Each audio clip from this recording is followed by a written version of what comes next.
কখনো মুখ্যমন্ত্রীর কাজের প্রশংসা, কখনো সমালোচনায় সরব হয়েছেন তিনি। আর এবার মুম্বই বিস্ফোরণ কাণ্ডে রায়ের প্রেক্ষিতে সঞ্জয় দত্তের পাশে দাঁড়ালেন মার্কেন্ডেয় কারজু। এবার সঞ্জয় দত্তের শাস্তি মুকুবের আবেদন জানালেন প্রেস কাউন্সিলের চেয়ারম্যান। মুন্না ভাইয়ের সাজা মাফের জন্য মহারাষ্ট্রের রাজ্যপাল কে শঙ্कर नारायणन কাছে চিঠি পাঠিয়েছেন তিনি। 1993 की बॉम्ब ब्लास्ट में इसके बारे में ये पाया गया कि ये इन्वॉल्व नहीं था वो बॉम्ब ब्लास्ट में, और 18 महीने वो जेल भी रह चुका है। ऐसा नहीं है कि जेल नहीं गया। और 20 साल हो गए इस वाकये के। इस 20 साल में संजय दत्त पे बहुत ही परेशानियां, दिक्कतें आई। गवर्नर को, राज्यपाल साहब को अधिकार है कि इंसानियत के नाते उसको माफ कर दिया जाए। তবে কারজুর এই আবেদনের তীব্র বিরোধিতা করেছেন সরকারি আইনজীবী উজ্জ্বল নিগম।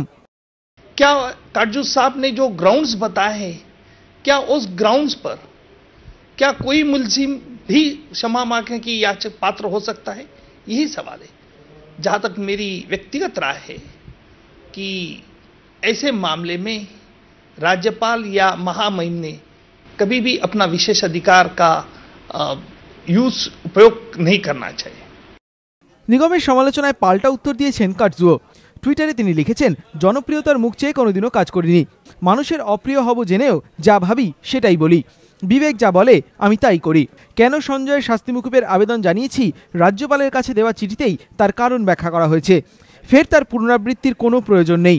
এই ইস্যুতে সঞ্জয়ের পাশে দাঁড়িয়ে গিয়েছে সমাজবাদী পার্টি ও এনসিপিও। সঞ্জয়কে নিয়ে সুপ্রিম কোর্টের রায় মেনে নিলেও হতাশ গোটা বলিউড।